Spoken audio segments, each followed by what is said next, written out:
Y con la imagen del día, iniciamos los titulares del día de hoy.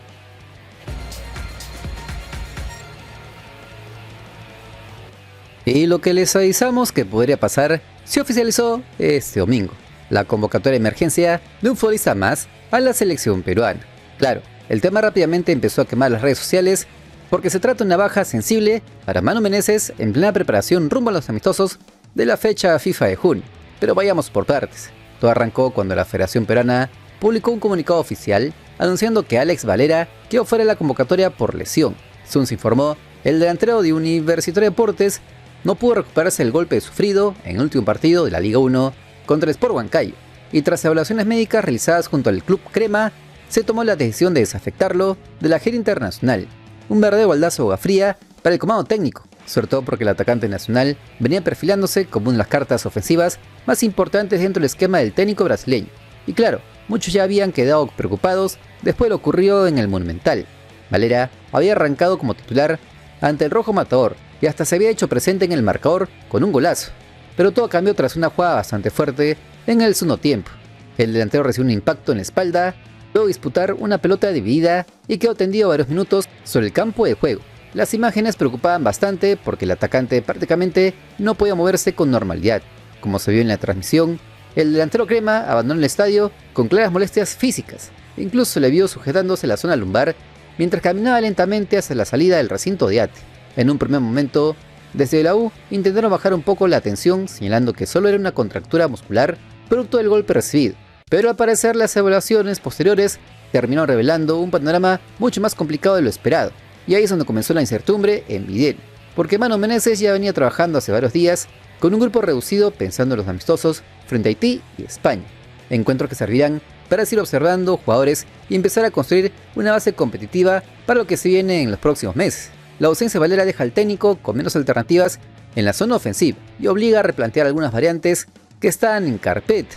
Por ahora, dentro de los delanteros disponibles, aparecen nombres como el de Arango Riza y Johnny Vidales, este último viviendo un gran momento en el Melgar Arequipa.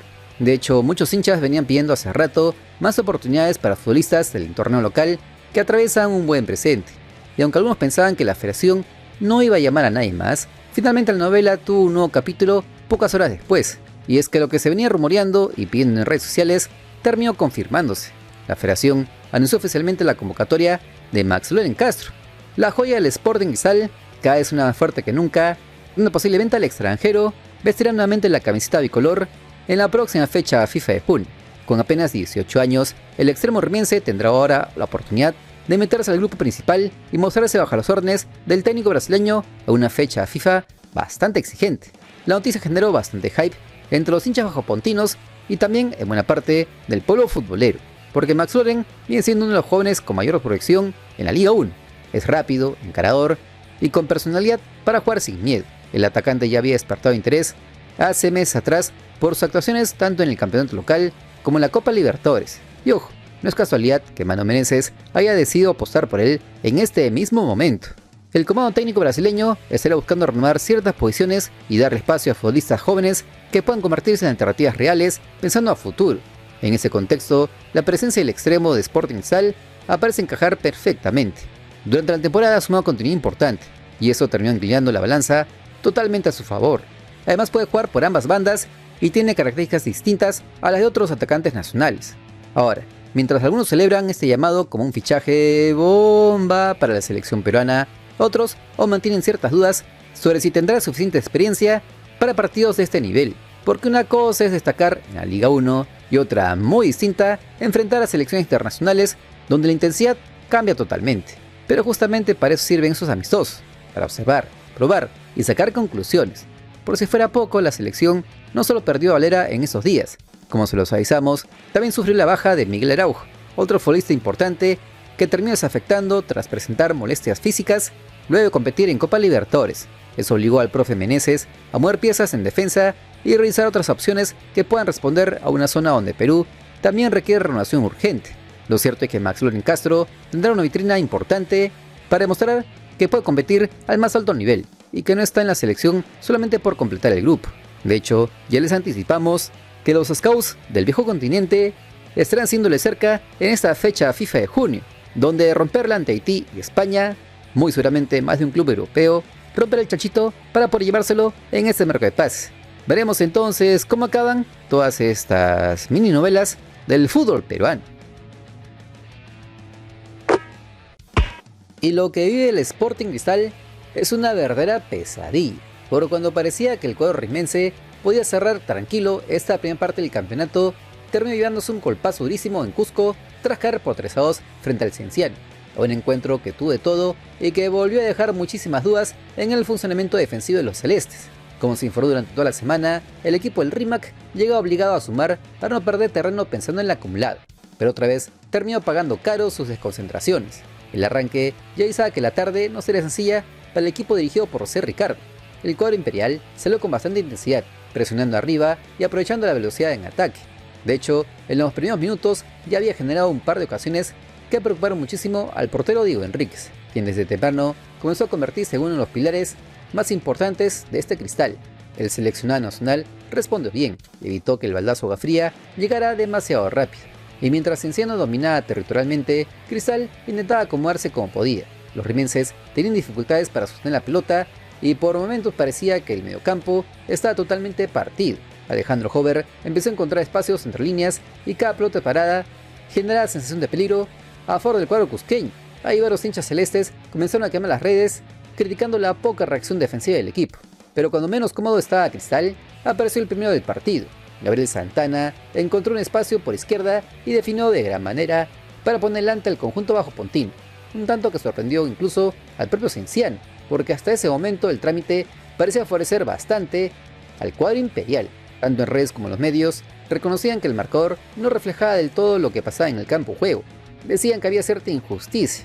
Sin embargo, el equipo del Cusco reaccionó rapidísimo y ahí se notó el carácter del plantel. El empate llegó luego de una jugada desafortunada nuevamente en la zona defensiva, que terminó complicando totalmente al equipo celeste. La presión constante de Cienciano comenzó a tener efecto y Cristal se veía incómodo, acelerado, dejando bastantes espacios. El partido se convirtió prácticamente en una pichanguita de ida y vuelta donde cualquiera podía dar el golpe. Y cuando el impulso parecía totalmente favorable al papá, llegó una jugada polémica que hizo explotar el estadio. El cuadro imperial había conseguido marcar nuevamente y la remontada parecía concretarse, pero el VAR terminó invalidando la acción por fuera de juego. Ahí apareció el típico debate que nunca falta en nuestro torneo. Algunos reclamaban que la revisión demoró demasiado, mientras otros aseguraban que la decisión era correcta. Lo cierto es que el partido quedó totalmente abierto otra vez. Cristal aprovechó ese golpe anímico y encontró oxígeno justo antes del descanso. Max Loren Castro, recientemente convocado de emergencia a la selección peruana y uno de los futbolistas que viene generando más hype en el pueblo bajo Pontino, vio adelantar al portero y terminó resolviendo con muchísima categoría para volverle la ventaja a los rimenses. Un golpazo que silenció por algunos segundos al Inca Aracelo Vega y que parecía acomodar otra vez el panorama para la visita, pero el complemento cambió completamente la historia. Apenas inició el segundo tiempo, Gustavo Casonati terminó viendo la tarjeta roja tras una fuerte entrada y dejó a Cristal con 10 hombres. Ahí el encuentro se inclinó totalmente a favor del equipo cusqueño. El papá comenzó a manejar la pelota con tranquilidad, adelantó líneas y empezó a desgastar físicamente a un rival que iba a mostrar señales claras de cansancio. Una de las grandes novedades fue el ingreso de Matías Zucca, quien terminó siendo clave para cambiar el partido. El delantero nacional encontró espacios entre el área y logró marcar el empate, desatando así la locura en las tribunas cusqueñas. Cristal sintió muchísimo el impacto emocional tras ese gol, porque perdió completamente el orden y empezó a retroceder demasiado cerca de su propio arco. Después apareció Alejandro Hover, que fue probablemente uno de los futbolistas más desequilibrantes de toda la noche. El volante encontró una pelota dentro del área y definió con categoría para concretar la remontada definitiva del cuadro imperial. Ahí el estadio explotó y el pueblo cusqueño comenzó a sentir que el triunfo ya no podía escaparse. Mientras tanto los rimenses intentaban reaccionar más con empuje que con fútbol. Cristal adelantó líneas, aunque ya sin demasiada claridad en los últimos minutos. Los ingresos del banco suplentes no cambiaron el trámite y el equipo terminó chocando constantemente contra la defensa cusqueña. Incluso Cienciano tuvo varias oportunidades para ampliar la diferencia y que sea una humillación completa, pero Diego Enríquez evitó una caída más aparatosa con un par de atajadones espectaculares. El arquero terminó salvando a los celestes de una noche todavía más complicada. Al final, el pitazo decretó una derrota que seguramente traerá consecuencias y bastantes movimientos en la Florida, porque perder así, dejando tantos espacios y mostrando nuevamente fragilidades defensivas y hasta emocionales, es algo que los hinchas bajopontinos no van a tolerar fácilmente. Por eso ya se rumorea que la directiva de Innova Sports estaría evaluando más refuerzos de cara al torneo clausura, porque los fichajes avanzados de Hernán Barcos, Juan Manuel Cuesta Baena y el defensa central, que tú indicas sería Marcos Arabia, se osea que ahora irían por un volante central más y un par de atacantes por bandas. Nombres como el de Carlos López y Pablo Lavandeira estarían cerca, según el periodista deportivo Denilson Marrechea. Aunque la pregunta que todo el mundo se hace en la Florida es, ¿el técnico José Ricardo debe ser el que debe encabezar esta reingeniería en el RIMAC? Porque hasta ahora sus números en el club celeste son de espanto. Pero sobre todo el juego que plantea no es para un equipo que quiere pelear el torneo clausura y por ende el título nacional luego de 5 años. Por lo que en los siguientes días se definirá si sí o no al frente del equipo bajo Pontín. Pero tú qué piensas, ¿José Ricardo debe quedarse o no al mando del Sporting Cristal? Ya sabes que los comentarios son todos tuyos. Y yendo al ver enfrente, en Universitario Deportes empezaron a sonar las alarmas mucho más temprano de lo que imaginaban los hinchas cremas, porque luego de cerrar la apertura, dejando sensaciones bastante irregulares y tras una Copa Libertadores que terminó siendo un golpazo para el entorno merengue, redondeando un primer semestre totalmente fracasado, desde AT ya comenzaron a moverse varias piezas pensando en el torneo clausura. Como se los veníamos diciendo hace semanas atrás, la administración encabezada por Franco Velasco ya ha decidido meter mano fuerte en el plantel, sobre todo en posiciones donde el rendimiento quedó bastante cuestionado. Una de las primeras decisiones que estará en evaluación tiene que ver con algunos extranjeros que no acabaron de convencer al comando técnico de Héctor Cooper. Se venía rumoreando que los casos de Sekou Gassama, Miguel Silveira y hasta Héctor Fertoli siguen generando comentarios internos e incluso se afirmó que no se irían al club para el segundo semestre del año. Y aunque desde ciertos sectores intentaron bajar la tensión, actuar indicar que todos estarían siendo observados muy de cerca. Aunque el vocero no oficial de esta directiva crema, el periodista deportivo Gustavo Peralta, aseguró que el atacante senegalés español contaría con el respaldo de Héctor Cooper, al igual que el del volante argentino, aunque muy seguramente la continuidad de los tres será analizada en los próximos días. O sea, aún no hay sentencia definitiva, pero el ambiente claramente no es el más tranquilo. Sin embargo, la verdadera novela comenzó el domingo y tiene nombre propio, Piero Quispe. El volante peruano volvió a aparecer en escena y encendió completamente al pueblo crema, luego de dejar abierta la puerta para un posible regreso a Universitario. Después de su experiencia en el extranjero, donde acabó jugando en la Liga de Australia, el mediocampista nacional dejó clarísimo que el vínculo emocional con AT sigue intacto y que la idea de volver al Monumental no le resulta para nada lejana. Ahí los hinchas cremas empezaron automáticamente a quemar las redes, soñando con verlo otra vez manejando la volante merengue. La situación actual del futbolista también alimenta muchísimo el rumor. Quispe viene a terminar su etapa en Australia, donde logró ser subcampeón con el Sydney Football Club, y ahora debe volver a reportarse con el Pumas de UNAM, y ahora debe volverse a reportar con el Pumas de México, club dueño su carta pase. Pero al parecer desde el equipo del DF no lo tendrían como prioridad para esta temporada, y estarían buscando una nueva sesión. Ahí es donde la U aparece nuevamente en carpeta, aunque claramente no será una opción bastante sencilla desde el punto de vista económico. Y cuando llegó a Lima, el mediocampista no esquivó ninguna pregunta. Luego de asistir al Monumental para presenciar el triunfo crema sobre el Sport Huancayo, fue consultado directamente sobre las opciones reales para regresar al club y dejó una frase que disparó todavía más el hype entre los hinchas merengues. Básicamente dio a entender que las conversaciones podrían acelerarse pronto y que el clausura aparece como una posibilidad totalmente concreta. Para Quispe volver a la U no sería solamente un movimiento futbolístico, según dejó entrever el propio futbolista. Regresar a AT significaría reencontrarse con el lugar donde mostró su mejor versión y donde sintió el respaldo absoluto de la tribuna. Y aunque mantiene el deseo de seguir consolidándose fuera del país, tampoco le cerró la puerta a una vuelta a AT. Allí muchos interpretaron que si Pumas no encuentra un destino atractivo en el extranjero, la U podría meterse con fuerza a la negociación. Además, su presencia en el Monumental coincidió con un ambiente bastante emotivo dentro del club. El volante nacional compartió momentos con ex compañeros y se mostró feliz viendo nuevamente la conexión entre equipo y hinchada. Incluso destacó al presente del grupo y dejó claro que sigue pendiente de todo lo que pasa en Universitario. Eso también cayó muy bien en el pueblo merengue, que nunca dejó de considerarlo como uno de los jugadores más queridos en los últimos años. Una de las cosas que llamó la atención fue el mensaje que dejó directamente la hinchada. Quispe recordó cómo el apoyo a la tribuna fue fundamental durante su crecimiento profesional y pidió que el respaldo continúe incluso en los momentos más difíciles, especialmente después de la eliminación internacional que dejó bastante golpeado al club. Un discurso que muchos interpretaron como una señal más que evidente de que el volante realmente contempla regresar, por lo que los próximos días serán decisivos para saber si vuelve a la U. Mientras tanto, Pumas analiza opciones y Universitario estudia cómo encajar económicamente la operación. El jugador sigue esperando una resolución, pero ojo, porque el posible retorno en Quispe no es el único bombazo que prepara la dirigencia estudiantil para este mercado de pases. Y es que el domingo también empezó a sonar otra novela, pero este incluso sí podría concretarse en las próximas horas: el regreso de Raúl Ruiz Díaz. Según comentó el comunicador Kyoshi Kubo en Desde las Gradas a la Cancha, la Pulga estaría realmente cerca de volver a Universitario. Lo único que faltaría sería el visto bueno y totalmente definitivo del técnico Héctor Cooper, para que de esta manera se termine de cerrar el acuerdo contractual y sea oficializado en los próximos días. O sea, la negociación existe y estaría bastante avanzada. Para indicar que esta semana podrían haber novedades importantes sobre el delantero nacional.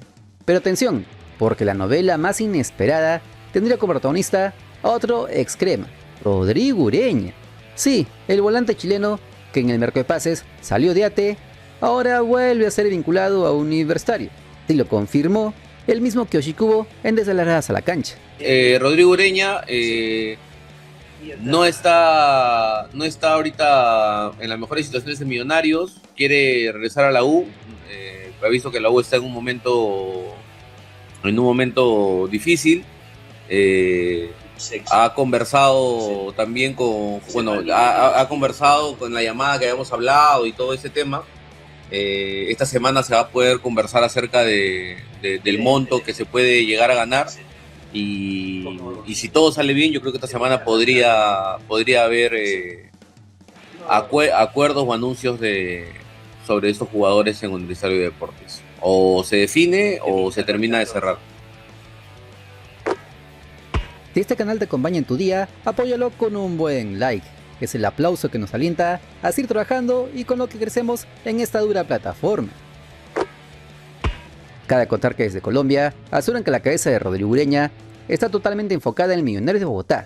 Aunque ya sabemos cómo funciona esto. Cuando el mercado empieza a moverse, cuando el río suena, es porque algo fuerte viene detrás. Eso sí, para concretar un posible regreso de Rodrigo Ureña a la U, Directiva Crema tendría que romper prácticamente el chanchito, porque además de pagar su cláusula de salida, también debería mejorar considerablemente el salario del mediocampista chileno para convencerlo a regresar al Perú. De hecho, se rumorea que el Pitbull estaría en territorio peruano. Y si se le suman los de Piero Quispe y Raúl Ruiz Díaz, realmente serían los fichajes bombas en este mercado de pases de medio año para Universitario. Aún así, no son los únicos nombres que vienen apareciendo. También se comenta que Hernán Lupú de la Alianza Atlético Sullana y Emilio Saba del Sport Boys del Callao interesan bastante en AT. Y es que al parecer gustan dentro del área de Scouting Crema. Lo cierto es que en Universitario los próximos días serán fundamentales para definir el rumbo del equipo merengue de cara al torneo clausura. Veremos entonces si los directivos logran armar el plantel que sueña la hinchada merengue para ir con todo por el tetracampeonato. Pero ¿tú qué opinas? Ya sabes que te lo atentamente en comentarios, porque somos el único canal que responde a todas tus opiniones con mensaje de voz. Ustedes son lo máximo. Nuestra comunidad logró la meta de suscriptores, por lo que tendremos el sorteo de la camiseta de fútbol en el canal. Atentos porque les traeremos más premios. Esta vez una pelota oficial si llegamos a la meta de 134,000 suscriptores, ya que el 51% de usuarios ven mis videos pero no se suscriben. Mejoremos ese número y seguiremos con más sorteos en el canal. Recuerda que hoy es un gran día y si no mañana, te prometo que lo va a hacer. Bendiciones desde el Perú profundo.